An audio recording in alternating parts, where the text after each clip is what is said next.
Whether you're conquering professional exams or personal milestones, we welcome you to Beyond Clean's Confidence Certification, the 52-week test prep podcast series.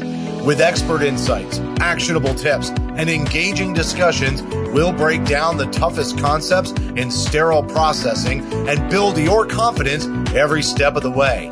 Join host Sarah B. Cruz as she embarks on a mission to help you not just prep for tests, but craft your success story.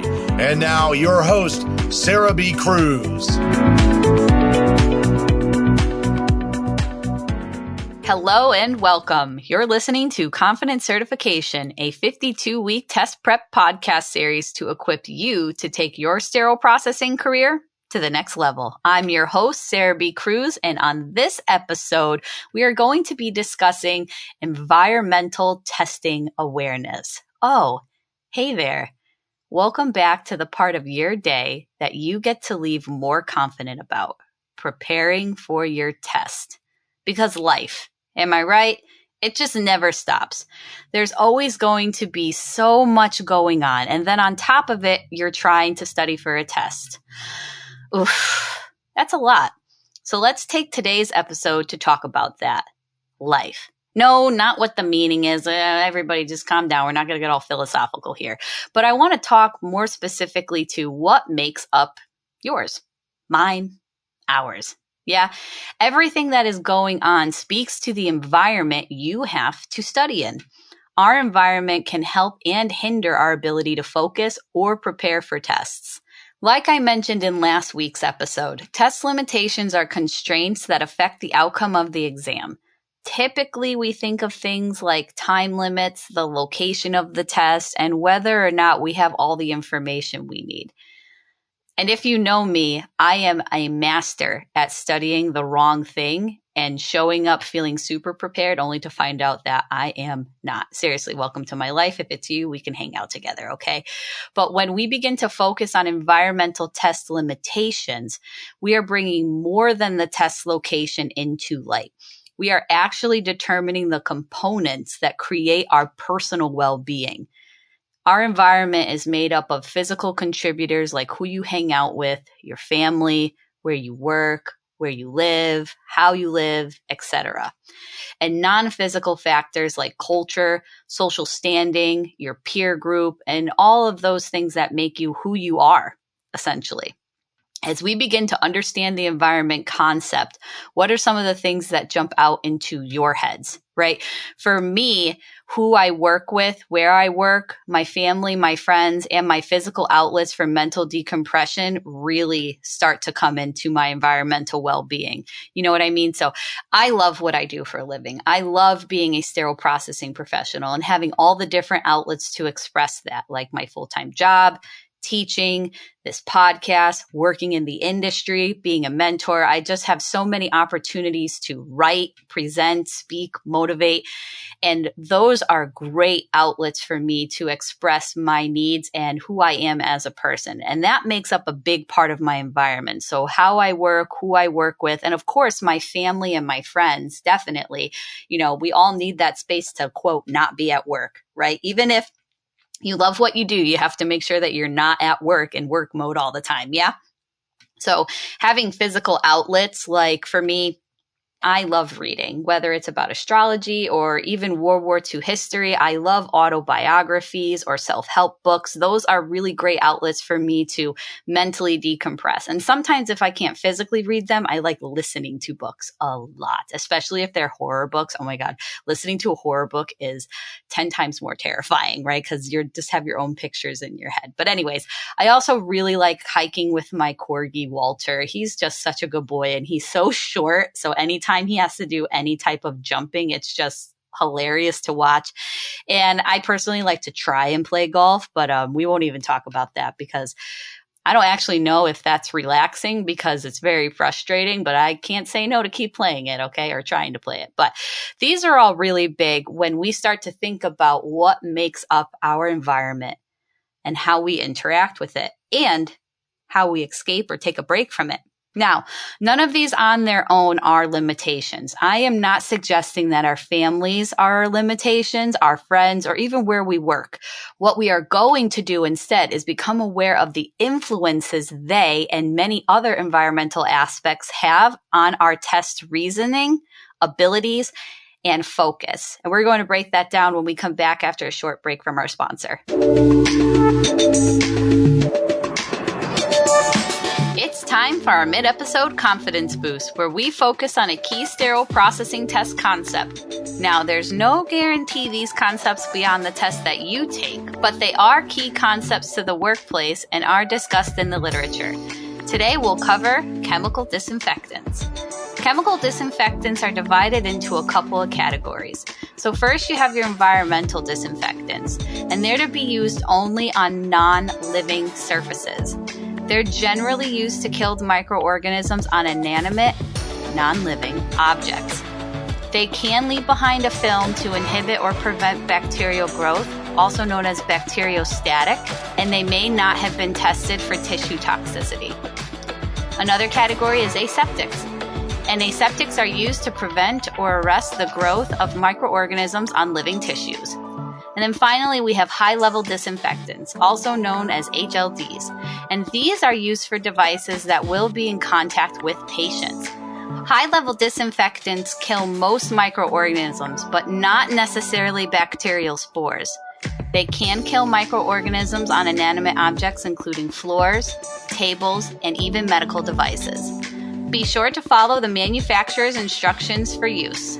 That's going to wrap this week's mid-session confidence boost. Good luck.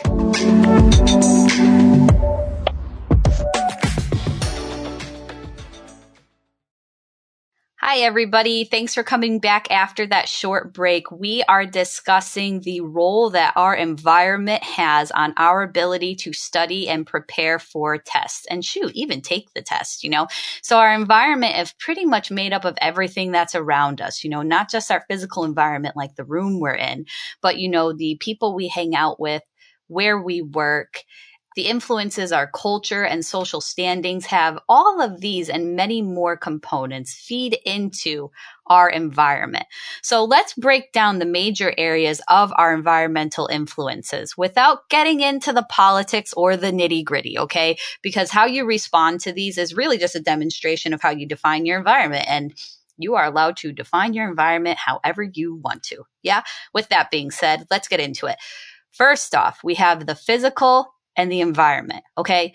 Where we work, the car we drive, the house we live in, etc., and the world around us, literally to the air that we breathe and the place that we call home. These make up our physical and overall environment. So this is the first big aspect of our environmental influences. This is that first group, right, that is going to have some type of influence on our ability to study and pass a test. The next group is body and spiritual.